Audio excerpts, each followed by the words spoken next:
की खेती को लेके आपको जैसे मालूम है कि एक विधानसभा की जॉइंट कमेटी जिसमें पक्ष विपक्ष के मान्य सदस्य थे, पूरे प्रदेश का भ्रमण किया और इसके फायदे और नुकसान के ऊपर व्यापक चर्चा कई जो है लेवल पे हुई और यहाँ तक कि विधानसभा के पिछले स्तर में एक प्रस्ताव भी हमने रखा और उसको भी यूनानिमसली पास किया कि हिमाचल में जो है इंडस्ट्रियल पर्पस के लिए और मेडिसिनल पर्पस के लिए इसकी खेती की जा सकती है और इससे कोई नुकसान लोगों को नहीं होगा। लोगों में कुछ लोगों को ये धारणा है कि इसकी खेती करने से जो है नशे को जो है बढ़ावा मिलेगा, ये बिल्कुल गलत है क्योंकि भांग जो है प्राकृतिक रूप से भी हिमाचल में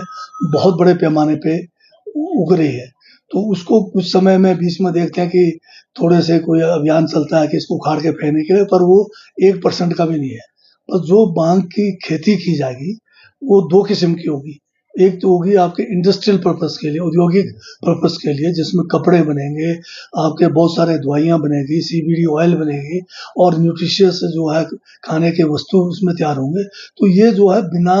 नशे वाले भांग के पौधों से होगा। जब हम कहते हैं कि भांग की औद्योगिक खेती होगी या इंडस्ट्रियल खेती होगी, तो उस किस्म के बीज हम देंगे जिसमें नशा नहीं होगा। और दूसरा जो एक मेडिसिनल यूज़ के लिए होगा, उसकी जो खेती होगी वो और किस्म से होगी, वो एक क्लोज़्ड तरीके से होगी, जिसके ऊपर सर्विलेंस होगा पूरा, चारों तरफ से उस खेत की बाड़बंदी होगी। उसका एसओपी जैसे हमारा जो ओपीएम की खेती सरकार केंद्र की करा रही है, उसी तर्ज पर सारे प्रिकॉशंस लेके तब की जाएगी। तो इसके लिए जो नियम बनने हैं,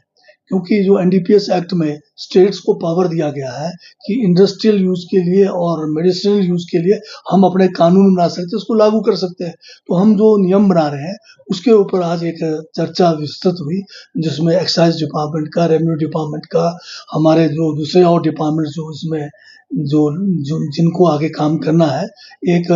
विस्तृत चर्चा की है और फिर हमने जो है दोबारा से इस पे एक और बैठक आगे जो है अगले 11 तारीख के लिए प्रस्तावित किया है, ताकि उस दिन हम जो है इसके ऊपर और गहनता से विचार करके फिर ये जो प्रस्ताव जो एक ड्राफ्ट रूल्स बनेंगे, उसको फिर हम कैबिनेट में पेश करेंगे।